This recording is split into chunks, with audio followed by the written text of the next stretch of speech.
নমস্কার বন্ধুরা, বনশ্রীস kitchen and blogs থেকে সবাইকে স্বাগত জানাই। আজ একটি নিরামিষ রেসিপি শেয়ার করব, আর রেসিপিটি খুবই হেলদি। আজ করে দেখাবো গাঠি কচু দিয়ে মুগ ডালের রেসিপিটি গরম ভাতের সাথে খেতে কিন্তু দুর্দান্ত লাগে, আর এই রেসিপিটি থাকলে অন্য কিছুরই প্রয়োজন পড়ে না। আসুন দেখে নেওয়া যাক আমার আজকের এই রেসিপিটির জন্য এখানে 350 থেকে 400 গ্রাম গাঠি কচু নিয়ে নিয়েছি, আর গাঠি কচুগুলোকে খুব ভালো করে জল দিয়ে ধুয়ে নিয়েছি। গাঠি কচুর মধ্যে প্রচুর পরিমাণ মাটি এবং বালি থাকে, তার জন্য প্রথমেই কিন্তু খুব ভালো করে ধুয়ে নিতে হবে। এবার কচুগুলোকে আমি সেদ্ধ করে নেব। তার জন্য একটা প্রেসার কুকার নিয়ে নিয়েছি। প্রেসার কুকারের মধ্যে আমি কচুগুলোকে আগে দিয়ে দিচ্ছি, আর পরিমাণ মতো জল দিয়ে দেব। জল দিয়ে আমি মিডিয়াম ফ্লেমে গাঠি কচুগুলোকে 2 হুইসেল লাগিয়ে নেব। পরিমাণ মতো জল দিয়ে দিলাম যাতে গাঠি কচুগুলো ডুবে থাকে। এবার আমি ঢাকনাটা লাগিয়ে দিচ্ছি। ঢাকনা লাগিয়ে গ্যাসের মধ্যে বসিয়ে আমি মিডিয়াম ফ্লেমে 2 হুইসেল লাগিয়ে নেব। গাঠি কচুগুলো সেদ্ধ হতে থাক। অপরদিকে গ্যাসের ওভেনে আমি আরেকটা কড়া বসিয়ে দিয়ে আমি পরিমাণ মতো দিয়ে দিলাম মুগ ডালটাকে মিডিয়াম টু লো ফ্লেমে আমি হালকা করে ভেজে নেব। ডাল ভাজার সুন্দর গন্ধ বেরোতে শুরু করেছে। এখন ডালটাকে একটা পাত্রের মধ্যে নিয়ে ডালটাকে আমি খুব ভালো করে ধুয়ে নেব। কচুর মুখিগুলোকে আমি সেদ্ধ করে নিয়েছি, প্রেসার কুকারে 2 হুইসেল দিয়ে নিয়েছি। আর আপনারা চাইলে এটাকে কিন্তু আপনারা খোসা ছাড়িয়েও সেদ্ধ করতে পারেন। তো এটাকে আমি পরে ছাড়াবো। আগে ওই প্রেসার কুকারটাকেই আমি আবার ধুয়ে নিয়েছি। এবার এর মধ্যে আমি ধুয়ে রাখা ডাল দিয়ে দিয়েছি। এবার দিয়ে দিচ্ছি পরিমাণ মতো জল, দিয়ে দিচ্ছি এর মধ্যে হাফ চামচের মতো নুন। এখন আমি অল্প নুন দিচ্ছি, পরে আমি দেখে আবারও নুনটা দেব। এবার ঢাকা লাগিয়ে আমি একটা হুইসেল দিয়ে নেব। একটা হুইসেল দিয়ে আমি এই প্রেসার কুকারের হাফ ভাপটা বের করে নেব।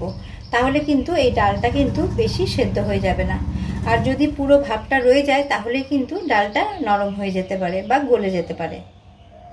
ডাল সেদ্ধ হতে থাক। একটা হুইসেল পড়তে পড়তে কচুর মুখিগুলোকে আমি খোসাটাকে ছাড়িয়ে নেব। এখন অনায়াসে খোসাটা ছাড়ানো যাচ্ছে। আমি এইভাবে সেদ্ধ করে রান্না করছি। আপনারা আগে থেকেই খোসা ছাড়িয়ে তারপরেও সেদ্ধ করে নিতে পারেন, তাহলেও কিন্তু হবে।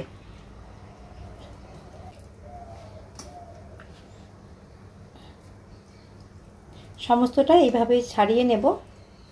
খোসা ছাড়িয়ে আমি ফিরে আসছি। তো কচুর খোসাটাকে আমি ছাড়িয়ে নিয়েছি। আর আজকে যেহেতু একটু ছোট ছোট সাইজ, তার জন্য আমি সেদ্ধ করে নিয়েছি।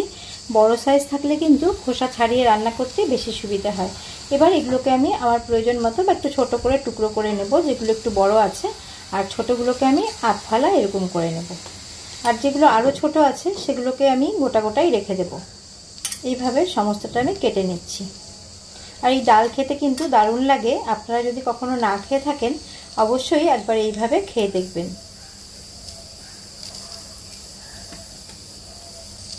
সমস্তটা কেটে নিচ্ছি।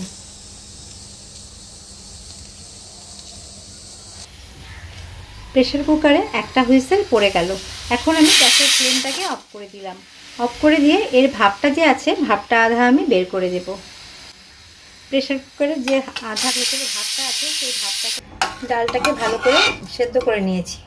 ডাল একদম গলে যায়নি, আবার শক্তও নেই। এভাবে ডালটাকে সেদ্ধ করে নিতে হবে। এবার একটা ডাল কাটা নিয়ে নিলাম। ডাল কাটা নিয়ে ডালটাকে একটুখানি ঘুটে দেব। তাহলে ডালের যে টেক্সচারটা খুব ভালো হবে। অল্প একটু ঘুটলেই হবে, খুব বেশি ঘোটার দরকার নেই। একটু গোটা গোটা থাকবে, একটুখানি গলে যাবে, সেরকম কিন্তু মুগ ডালটা খেতে ভালো লাগবে। এই যে আমি ডালের কাটা দিয়ে ঘুটে নিয়েছি। এবার এর মধ্যে আমি জল মিশিয়ে দেব। মুগ ডাল এতটা ঘন ভালো লাগবে না, তার জন্য এর মধ্যে আমি আর একটু জল মিশিয়ে নিচ্ছি। আপনারা কতটা ভারী বা কতটা পাতলা খাবেন সেই হিসেব করে জলটাকে মিশিয়ে নেবেন। একটু পাতলা হলেই ভালো লাগবে, পরে কিন্তু মুগ ডাল আর একটুখানি জমে যায়। আমি জল দিয়ে দিলাম আর গ্যাসের ফ্লেমটাকে অন করে দিয়েছি। এবার আমি দিয়ে দিচ্ছি এর মধ্যে পরিমাণ মতো হলুদ গুঁড়ো, দিয়ে আবারও ভালো করে মিশিয়ে নিচ্ছি। মিশিয়ে নিলাম। এবার যে আমি যে কচুগুলোকে কেটে রেখেছিলাম গাঠি কচু, সেগুলোকে ডালের মধ্যে দিয়ে দিচ্ছি। আর একই সাথে এর মধ্যে দিয়ে দিচ্ছি 4টে চেরা কাঁচা লঙ্কা। দিয়ে একবার ডালটাকে বয়েল করে নেব। ডালটাকে মানে একবার বয়েল করে নিতে হবে, সামান্য 1-2 মিনিট বয়েল হলেই নামিয়ে রাখবো। ডাল ফুটতে শুরু করেছে, এখন আমি ব্যালেন্সের জন্য আরেকটুখানি অনেকটা জল দিয়েছি, তার জন্য আরেকটুখানি নুন দিয়ে দিলাম। আর দিয়ে দিচ্ছি ব্যালেন্সের জন্য সামান্য একটু চিনি, এতে স্বাদটা খুব ভালো হবে। একদমই কিন্তু মিষ্টি হবে না, তবে স্বাদটা খুব ভালো হবে। দিয়ে সমস্তটা আবারও আমি ভালো করে নেড়ে নিচ্ছি। আর মুখে কচু নিচে একটু বসে যাওয়ার একটা টেন্ডেন্সি থাকে, তার জন্য একটুখানি নেড়ে দিতে হবে। এই সময় একই সাথে আমি দিয়ে দিচ্ছি 1 চা চামচ জিরে গুঁড়ো। ব্যাস, আর এর মধ্যে কিন্তু কোনো মশলার ব্যবহার হবে না, খুব কম মশলায় কিন্তু ডালটা খুব ভালো লাগে খেতে। আর এবার ভালো করে ফুটে গেছে ডালটা, এবার আমি সাইডে নামিয়ে রাখবো। নামিয়ে রেখে ডালটা আমি তড়কা দেব। প্রেসার কুকারটাকে সাইডে আমি নামিয়ে রেখে ঢেকে রেখেছি যাতে ডালটা গরম থাকে। আর এদিকে আমি একটা কড়া বসিয়ে দিয়েছি, দিয়ে দিচ্ছি সর্ষের তেল। এই সর্ষের তেল দিয়ে আজকে আমি ফোড়নটা দেব। তেল ভালো করে গরম হয়ে গেছে, দিয়ে দিচ্ছি 3টে শুকনো লঙ্কা ফোড়নে। শুকনো লঙ্কাটাকে হালকা করে একটু ভেজে নিচ্ছি। শুকনো লঙ্কার কালারটা হালকা চেঞ্জ হয়ে গেছে, এখন আমি দিয়ে দিচ্ছি এখানে 1 চামচের থেকে একটু বেশি গোটা জিরে। ডালের পরিমাণ অনেকটা, তার জন্য জিরের পরিমাণটাও কিন্তু একটু বেশি দিয়েছি। দিয়ে দিলাম একটা তেজপাতাকে কেটে দিয়েছি।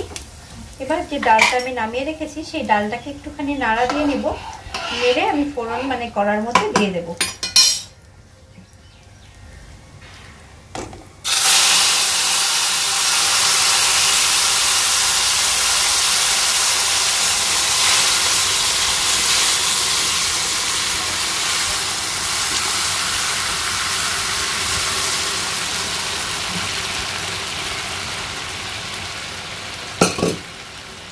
সাবধানে একটু দিতে হবে,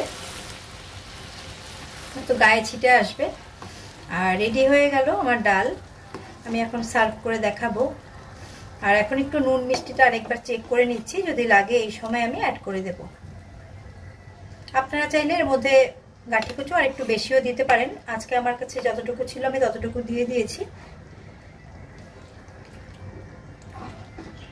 আর ফোড়ন দেওয়ার পরে কিন্তু আর বেশি এটাকে ফোটাবো না, জাস্ট একটা বয়েল আসলেই কিন্তু আমি অফ করে দেব। সামান্য একটু নুন আর সামান্য একটু চিনি এর মধ্যে লাগবে, তার জন্য আরেকটু আমি দিয়ে দিচ্ছি। ব্যাস, রেডি হয়ে গেল। এখন আমি গ্যাসের ফ্লেমটাকে অফ করে দিলাম। অফ করে দিয়ে আপনাদের সার্ভ করে দেখাচ্ছি। এইভাবে ডাল রান্না করে গরম ভাতের সাথে খাবেন, তাহলে কিন্তু খুবই ভালো লাগবে, আর অন্য কিছুর কিন্তু প্রয়োজন হবে না। সম্পূর্ণ নিরামিষ গাঠি কচু দিয়ে মুগ ডালের রেসিপিটি আপনাদের কেমন লাগলো আমাকে কমেন্ট করে অবশ্যই জানাবেন। ভালো লেগে থাকলে একটি লাইক করবেন, আর একদিন হলেও আপনারা বাড়িতে এইভাবে বানিয়ে খাবেন। আবারও হাজির হয়ে যাব অন্য কোনো রেসিপি নিয়ে বা ব্লগস নিয়ে। আজ এই পর্যন্তই, নমস্কার।